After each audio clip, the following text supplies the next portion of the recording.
আপনি আল্লামা হুসাইনুদ্দিন চৌধুরী সুলতানী সাহেবের সমালোচনা করতে পারেন, অবশ্যই পারেন। এটা আপনার কনস্টিটিউশনাল রাইট, আপনার ফ্রিডম অফ এক্সপ্রেশন। কিন্তু সমালোচনারও একটা মোরালিটি রয়েছে, একটা মানদণ্ড রয়েছে। আমি নিজেও চাই ওনার সমালোচনা হোক, তবে সেটা হোক প্রোডাক্টিভ, ইনফর্ম আর ন্যায্য।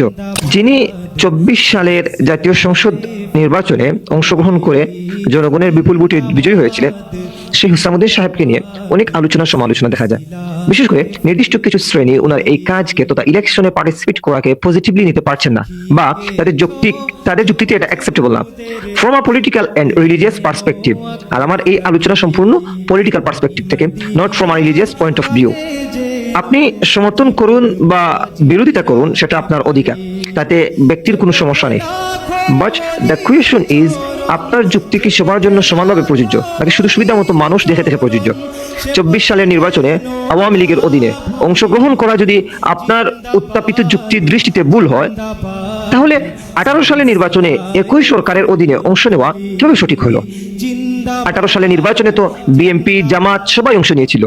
আর এখন যারা ধর্মের বাণী দিয়ে মুখে আগুন জোড়ায়, তারাই তখন বিএনপির দানের শেষ প্রতীকে ভোট চেয়েছিল।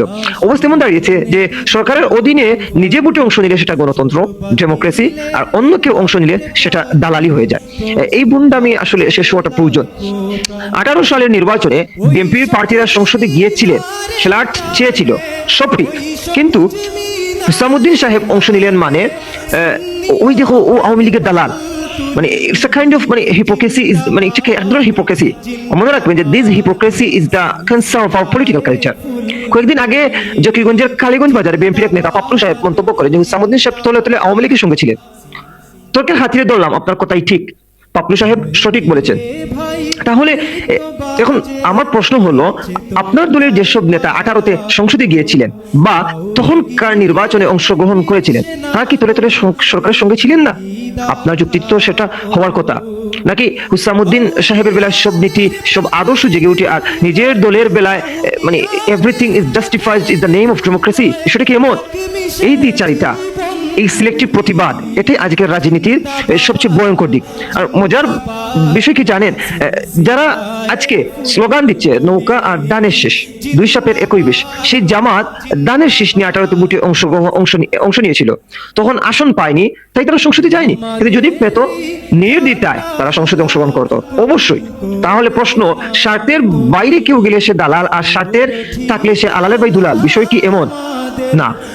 এই ধরনের রাজনীতি আমাদের যে পলিটিক্যাল বন্ডামিশা কিছুই না। আপনি সমালোচনা করুন, কিন্তু নিজের যুক্তিটা যেন নিজের দলে প্রযোজ্য হয়।